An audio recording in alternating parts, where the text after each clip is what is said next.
আপনি হয়তো চিন্তা করবেন ছেলেটা যখন পড়ালেখা শেষ করবে, তারপর যখন একটা ভালো চাকরি পাবে, যখন সে অনেক টাকা জমাবে, যখন সে তার পিতামাতাকেও খরচের কিছু টাকা ফেরত দেবে, যখন সে এটা করবে সেটা করবে ইত্যাদি ইত্যাদি, পরিবারের অন্য সবার যত্ন নেওয়া হবে, তারপর আমরা তার বিয়ের কথা চিন্তা করব। এমন একজনকে বিয়ে করাতে হবে যাকে আমরা প্রদর্শন করতে পারবো, যাকে নিয়ে আমরা গর্বিত হব, অনেক ছবি তুলতে পারবো। তাই বিশাল এক অনুষ্ঠানের আয়োজন করো, মানুষকে দেখাও যে আমরা একটা উচ্চ শ্রেণীর পরিবারের সাথে আত্মীয়তা করেছি, ইত্যাদি ইত্যাদি। তাই কাউকে বিয়ে করানোর আগে আপনি যে বিষয়টা বিবেচনা করেন তা হলো নারী পুরুষ উভয়ের জন্য আপনি একটা বয়সের মাত্রা ঠিক করে দেন।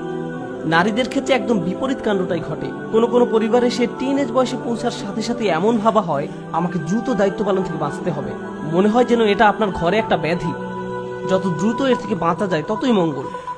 আপনি মেয়েটাকে যেন তেন ভাবে কোনো একটা পাত্রের কাছে দিয়ে বিদায়